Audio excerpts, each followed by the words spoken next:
The Institute for Financial Literacy is a collaboration between MoneySense, the National Financial Education Program, and Singapore Polytechnic International. The Institute is the outreach arm of MoneySense. We conduct free and unbiased financial education programs for the public.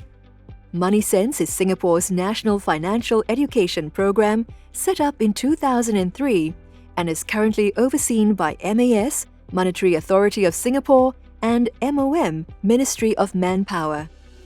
MoneySense aims to help Singaporeans manage their money well and make sound financial decisions on their own.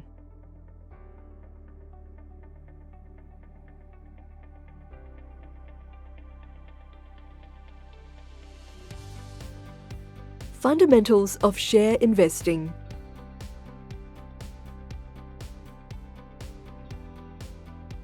This is the second of 2 videos on fundamentals of share investing.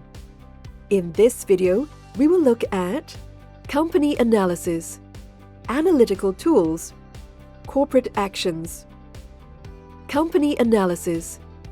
When analyzing a company to see if its shares are worth buying, you should look at what business it is in, how long has it been in operation, the size of the market the company operates in, and the company's market share, strengths, weaknesses, opportunities and threats or SWOT analysis at the company level, the quality of the management and board of directors, its annual reports and financial statements. Company analysis, financial statements. Companies prepare 3 financial statements every 6 months. These are profit and loss statement, which captures the company's earnings over the period specified. It will contain the revenue and expenses and show the net profit or net loss. Cash flow statement shows how cash entered and exited a company during an accounting period. It is a financial statement where a company's operating, investing and financing activities are reported in terms of incoming and outgoing cash. Balance sheet is a snapshot of a company's financial position as at a given point in time. It shows the company's assets, liabilities and shareholders' equity. Here are some methods you can use to value a company. Figuring out intrinsic value. Different types of price ratio models. Dividend discount model. Net tangible assets or NTA per share. Figuring out intrinsic value. After completing the company analysis, we need to calculate what is the real value of the company's share price, or what is known as the intrinsic value of the shares, and then compare with its market price. If the market price is less than the calculated intrinsic value, then the share is possibly a buy. But if the market price is higher than the intrinsic value, the share is possibly a sell. Price ratio models. The most common price ratio used by investors is the price to earnings or PE ratio, which is sometimes known as the earnings multiple. Intrinsic value is calculated using the company's forecast earnings per share multiplied by the industry PE ratio. For example, if Company A has a forecast earnings per share of 10 cents and the industry PE is 15, what is the intrinsic value? Multiplying 10 cents by 15 gives $1.50. If the shares are trading at $1.60, the share is arguably overvalued and is therefore not a good buy. In other words, Company A's PE is 16 versus the industry's PE of 15, so A's shares could be overvalued. However, PE is only one factor when valuing shares. There are many others to consider. These are some of the factors which could affect a company's PE ratio. The relative size of the company compared to the average size of all the companies in the industry. Its dividend policy. Whether the industry is currently hot or fashionable. Customer base. Is it growing, growth prospects. Quality of the management. Debt-equity ratio. Generally, you will expect a higher PE for companies that have lower debt-equity ratios, better management quality, better growth prospects, higher dividend payout ratio, and whose customer base is growing. However, be aware of the dangers of buying a high PE stock as well as one with low PE. A high PE stock could be hugely overvalued, while a low PE stock may appear cheap, but it could be because the market knows the earnings prospects are poor. Other price ratio models. Other than the PE ratio, other common price ratios include price to book value and price to cash flow. Book value refers to the value of a company's assets carried on its books, so price to book value looks at whether the market is overvaluing the shares relative to the company's assets. A company with a high ratio could mean the stock price is overvalued, while a company with a low ratio could be undervalued. However, the price-to-book ratio should be compared with companies within the same sector and with a similar makeup of assets and liabilities. Price-to-cash flow measures the value of a stock's price relative to its operating cash flow per share. The ratio uses operating cash flow, which adds back non-cash expenses such as depreciation and amortization to net income. Dividend discount model. In theory, a share price is the present value of all future dividends. So, in order to use this approach to calculate intrinsic value, you will have to forecast all future dividends that the company might pay and then discount them using an appropriate discount rate. Two approaches are possible. The first uses present dividends and assumes no growth in the future, whilst the second also uses present dividends and assumes a constant growth rate. Net tangible assets, or NTA, per share. NTA is defined as a company's total assets, which includes tangible and intangible assets, less the intangible assets and its liabilities. Tangible assets include property, plant and equipment, vehicles, furniture, inventory, cash, securities like stocks and bonds. Intangible assets include intellectual property, patents, trademarks, franchises, goodwill, and copyrights. The NTA gives an idea of the theoretical fire sale value of each share if the business liquidates.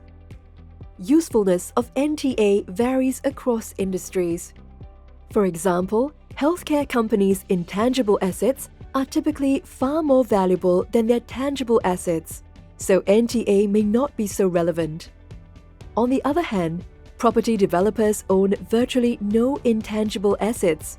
Therefore, NTA is more relevant. Challenges to calculating intrinsic value. By now, you would have seen that there are many challenges when we try to calculate the intrinsic value of shares. It is not easy to forecast financial numbers with accuracy. Under the dividend discount model, after we forecast the future dividends, we still need to discount them to the present using a suitable discount rate that represents the risk for the company. Under the price ratio method, we need to choose a suitable price ratio that best represents that industry. Lastly, such calculations may not take note of qualitative factors such as quality of the management. SGX's Stock Screener. Investors can screen stocks using SGX's free screening tool available on its website. It is possible to screen stocks by market capitalization, return on equity, total revenue, PE, and dividend yield. Here is a screenshot of how to locate the screener. First, click on Prices, then Stock Screener. Here is a typical screen using the Stock Screener. You're encouraged to try the screener for yourself to gain an understanding of how it works and its features. How to evaluate stocks, qualitative factors. Besides using quantitative measures like earnings and assets to evaluate stocks, you should also consider qualitative factors such as management quality, the company's business plan and growth strategy, usually outlined in its annual reports, income mix by country and geographical growth areas, the impact of the current and expected business environment on the company. For example, how would it be affected by rising interest rates or property cooling measures, or a rise in oil or commodity prices? Loan defaults. Has the company defaulted on loans in the past? Any negative news surrounding the industry or sector the company operates in. How to gauge the quality of management. Earlier, we saw this sample slide that shows the screen when the stock screener is launched. Notice on the extreme right is a column headed GTI score. You can use this to gauge the quality of the company's management. The GTI score refers to the Singapore Governance and Transparency Index. This indicates how well a company is governed. The higher the score, the better the company's governance. Of course, there's no guarantee that a well-governed company's shares will perform well. But at least there's some assurance that the company is managed well and the risk of losing money to fraud is minimized. Singapore Governance and Transparency Index, GTI. The GTI score has two components. The base component awards 35 points for how well the Board of Directors discharges its responsibilities, 20 points for how well the company looks after the rights of its shareholders, 10 points for how well the company engages its stakeholders, 10 points for accountability and audit, 25 points for disclosure and transparency. The second component is an adjustment for bonuses and penalties. Suggested company health checklist. When drawing up your own health checklist, bear in mind the limitations of fundamental analysis and try to draw a picture of what the future holds for the company and how its fundamentals might change over time. Corporate actions. Having covered methods to calculate intrinsic value and to screen companies using quantitative and qualitative factors, we now turn our attention to corporate actions that can impact share prices. Dividends. Dividends can only be paid if a company reports a profit and are therefore distribution of a portion of earnings to shareholders. This is often motivated by management trying to keep its shares attractive for investors. Dividends for a financial year are recommended by the Board of Directors and approved by shareholders.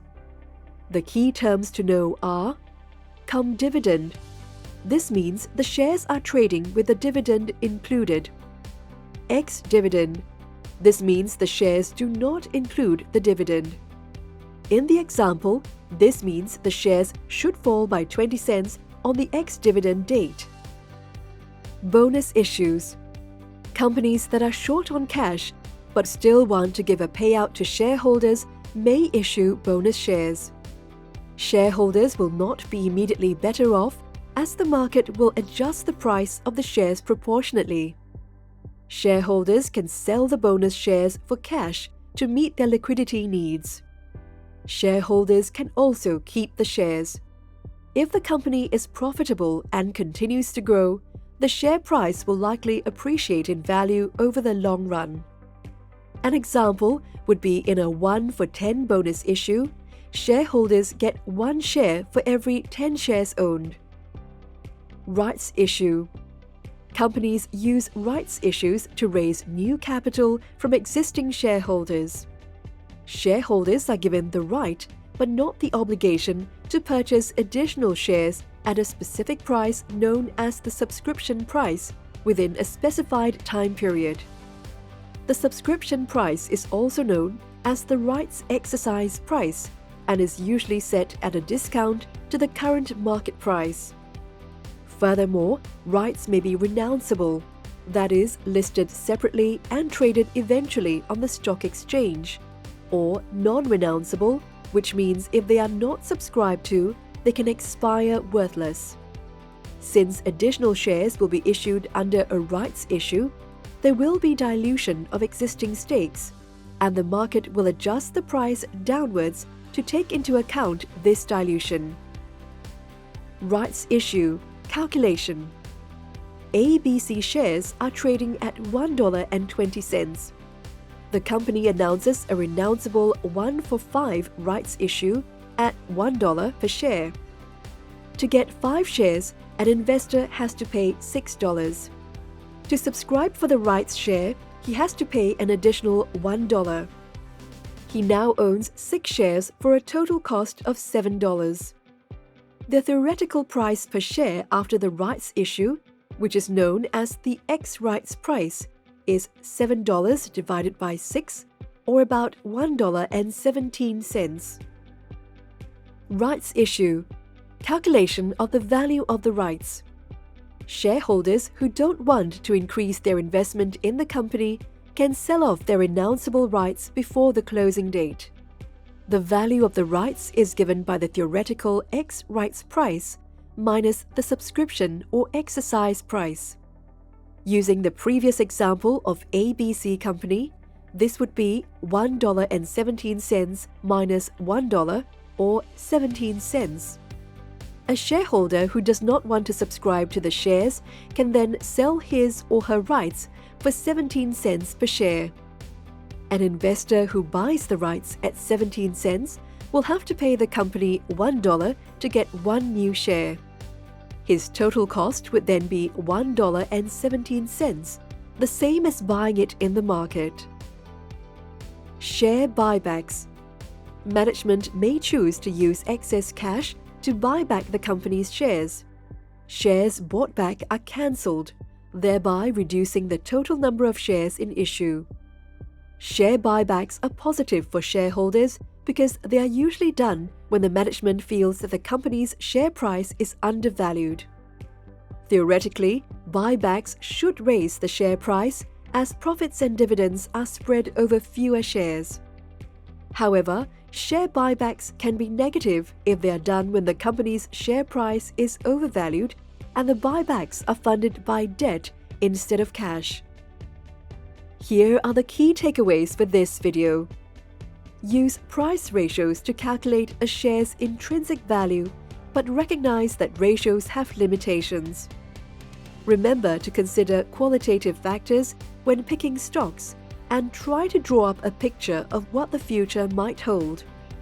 Understand how corporate actions like bonus and rights issues and share buybacks can impact share prices.